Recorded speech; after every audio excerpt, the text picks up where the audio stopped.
one thing that's been has been a lot of fun being a member of the media is interacting with Greg Popovich. For requested David Robinson, has this organization thought of that piece yet? No, we haven't thought of that. We thought it'd be easy to just go out and get another day. That's what I figured.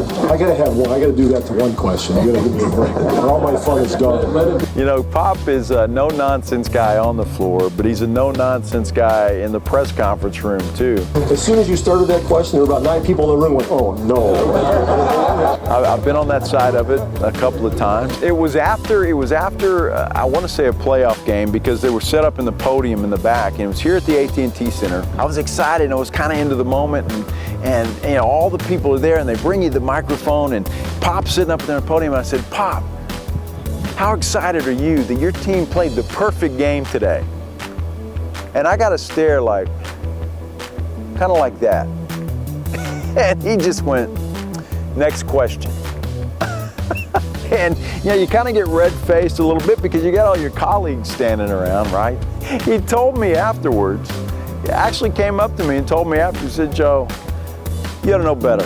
Coaches never think their players play a perfect basketball game. Please don't ever ask me that question again." So I said, "Okay, Pop, I won't." Ask me again, I'm sorry. Okay. What would the Spurs be without Greg Popovich?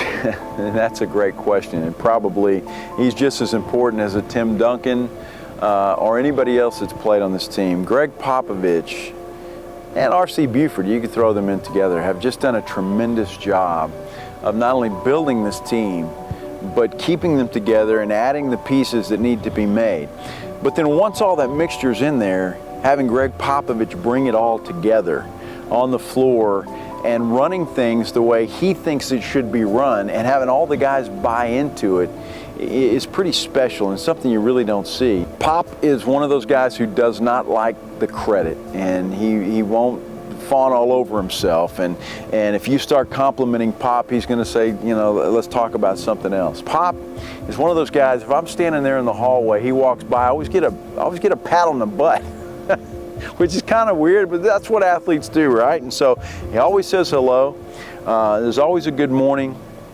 But I'll never forget something about this team, and I have to mention this because it's something that will impact me for the rest of my life.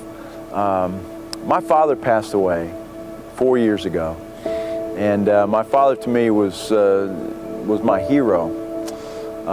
As I'm down and walking into the funeral home, I'm looking at the flowers, and I see a big, huge bouquet there from the San Antonio Spurs. And I think I broke down at that point in time and just cried like a baby. And it was, I don't know, I'm sure that's something they didn't just do for me, they would do it for anybody. But the fact that that was there, I didn't know it was there, was just one of the most heartfelt moments of my entire life. That a team that I have the privilege to cover, that a team that has brought me along for the ride of all their success, would take the time to send flowers to my father's funeral was just an amazing moment for me, and I'll never forget it. And I appreciate that more than they'll ever know.